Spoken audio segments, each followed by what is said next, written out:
नमस्कार मित्रों, अगर आप धार्मिक कहानियां सुनना पसंद करते हैं तो आप हमारे चैनल को सब्सक्राइब कर बेल आइकन बटन को जरूर दबा दें, क्योंकि हमारे चैनल पर प्रतिदिन धार्मिक कहानियां अपलोड की जाती हैं। इसलिए मित्रों, धार्मिक कहानियों को सुनने के लिए हमारे चैनल को सब्सक्राइब कर बेल आइकन बटन को जरूर दबा दें। तो चलिए मित्रों, कहानी को आरंभ करते हैं।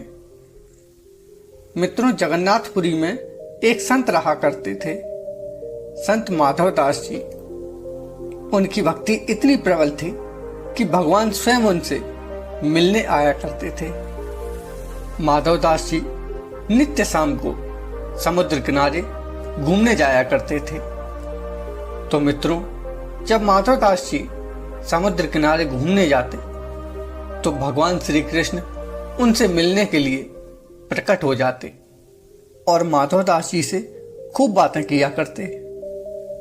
एक दिन की बात है, जब माधव दास जी शाम के समय समुद्र किनारे घूमने गए तो भगवान श्री कृष्ण प्रकट हो गए। और आज जब माधव दास जी ने भगवान श्री कृष्ण को देखा तो भगवान श्री कृष्ण कुछ उदास मालूम पड़े। तो माधव दास जी ने पूछा, क्या हुआ, आप उदास क्यों हो? तो श्री कृष्ण बोले, कुछ नहीं। तो माधव दास जी ने कहा, नहीं, कुछ तो बात है, बताओ तो बोले, क्या बताएं? नहीं, बताओ, जो भी बात हो बताओ। तो भगवान श्री कृष्ण बोले, एक बात है। तो बोले, क्या बात है? कि जब से वृंदावन छोड़ा, यहां जगन्नाथपुरी में आए हैं, तब से चोरी करने को नहीं मिली है। तो माधव दास जी बोले, अरे अब बचपन की बातें छोड़ो। तो भगवान बोले, वो तो बात सही है, लेकिन जिसकी जैसी आदत पड़ी हो वह कैसे छोड़ सकता है। मित्रों, माधव दास जी ने बहुत समझाने का प्रयास किया, लेकिन भगवान श्री कृष्ण नहीं माने। तो माधव दास जी बोले, अरे चोरी की इतनी ही आदत है तो फिर कर ही लो। तो भगवान बोले, अरे कर कैसे लें, कोई साथी ही नहीं मिलता, यहाँ तो बस आप ही एक सखा हैं। वृंदावन में तो तमाम सखा थे, यहाँ तो कोई सखा ही नहीं है, बस आप ही एक सखा हैं। तो माधव दास जी मुस्कुराए और बोले, प्रभु हम? तो कहा, हाँ। और भगवान बोले, चलो। माधव दास जी बोले, कहाँ? कि चोरी करने। माधव दास जी बोले, अरे हमें कहाँ चोरी करनी आती है, हम तो जिंदगी भर भजन करते रहे, हमें चोरी करना कैसे आएगा। तो भगवान बोले कि तुम बस मन बनाओ, चोरी करना तो हम सिखा देंगे तुम्हें। अच्छा, कि हाँ। और बोले, चोरी में करना ही क्या है, चोरी में तो बस थोड़ी फुर्ती रखनी चाहिए, और क्या करना है। अब जब भगवान ने समझाया तो माधव दास जी कैसे मना करते थे, मान गए और बोले, अच्छा चलो, आज तुम्हारे साथ चोरी भी करेंगे। अच्छा ये बताओ, चलना कहाँ है? तो भगवान ने कहा कि यहाँ जगन्नाथपुरी का राजा, उसके बगीचे में कटहल के बड़े बड़े फल लगे हुए हैं, और ये मेरे लिए भेजता भी नहीं है। तो माधव दास जी बोले, इसमें चोरी करने की क्या जरूरत है, राजा साहब तो हमारे शिष्य हैं, हम कल जाकर के उनसे कहेंगे और कल आपके लिए कटहल लेते आएंगे। तो भगवान बोले, नहीं, ऐसे नहीं, मजा तो चोरी करके लेने में ही है। तो बोले, अच्छा चलो।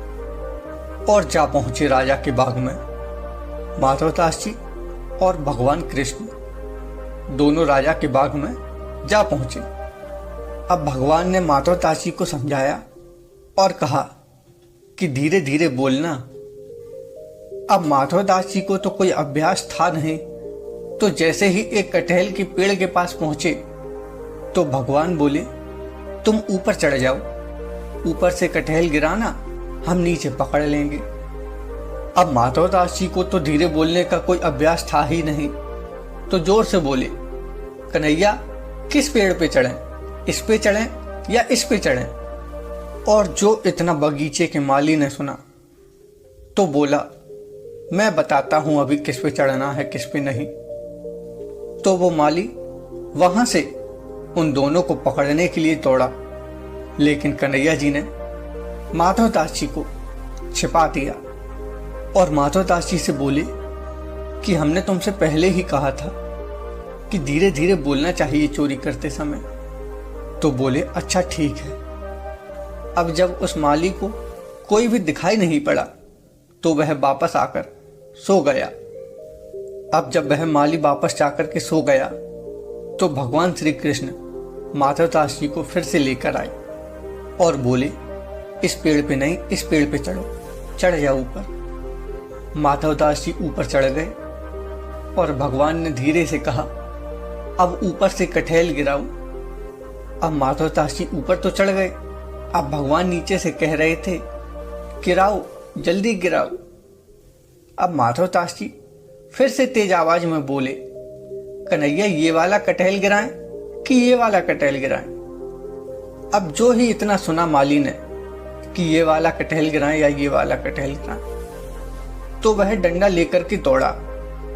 अब भगवान श्री कृष्ण तो बड़े कौतुकी, तुरंत ही अंतर ध्यान हो गई। बेचारे माधवदास जी उतर रहे थे पेड़ पर से, माली ने पकड़ लिया और 4 6 10 लाठियां बजाई और बोले कि तुम संत होकर के चोरी कर रहे हो। और माधवदास जी के हाथ बांध दिए और कहा, रात भर बंधे रहो, सवेरे राजा साहब के पास लेकर चलेंगे, वही तुम्हारा न्याय करेंगे। अब माधवदास जी इधर उधर देखें और कहें, बिहारी जी कहाँ चले गए? अब माली ने कहा, क्या देख रहे हो?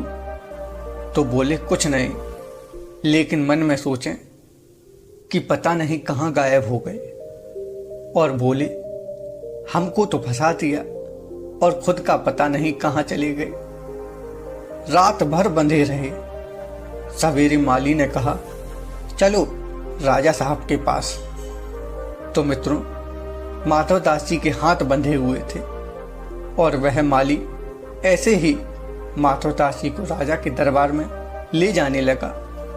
लेकिन रास्ते में ही राजा साहब मिल गए और जब राजा साहब ने यह देखा कि हमारे गुरु को यह माली हाथ बांधे हुए लेते आ रहा है, तो सोचा कि हमारे गुरु जी को माली क्यों बांधे है।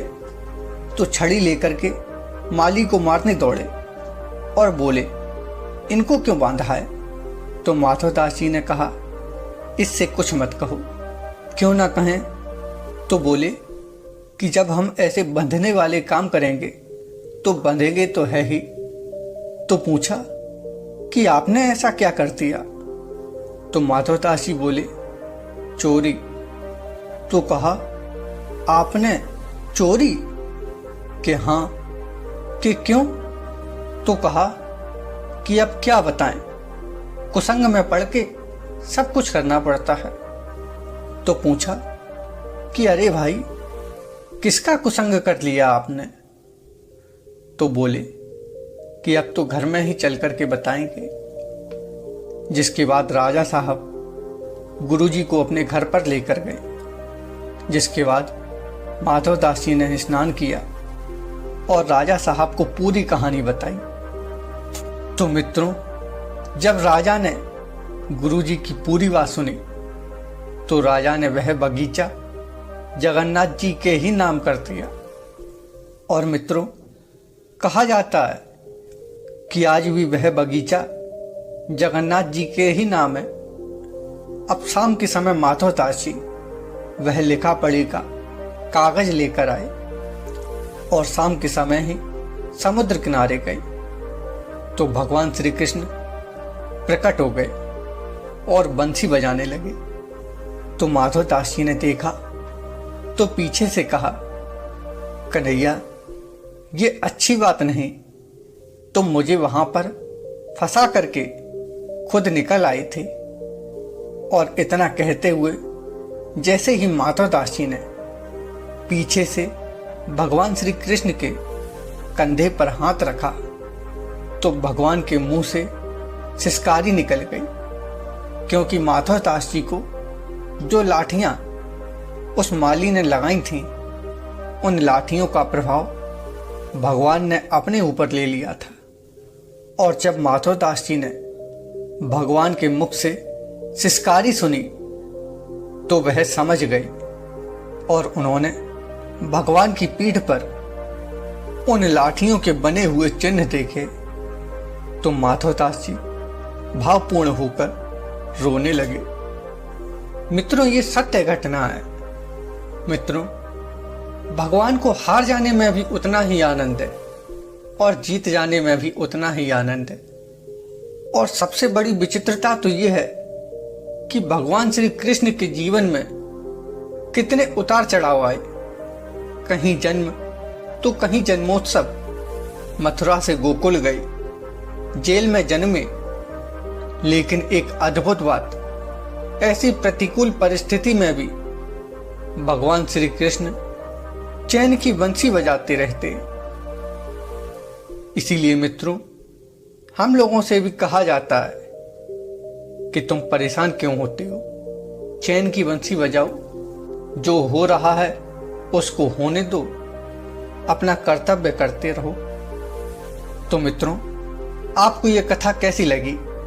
अगर अच्छी लगी हो तो आप हमें नीचे कमेंट बॉक्स में कमेंट कर अवश्य बताएं और इस वीडियो को लाइक कर अपने मित्रों के साथ शेयर करें। और इसी प्रकार की और कथाओं को सुनने के लिए हमारे चैनल को सब्सक्राइब कर बेल आइकन बटन को जरूर दबा दें। तो मित्रों, मिलते हैं एक बार फिर से इसी प्रकार की एक और कथा के साथ। तब तक के लिए राम राम मित्रों।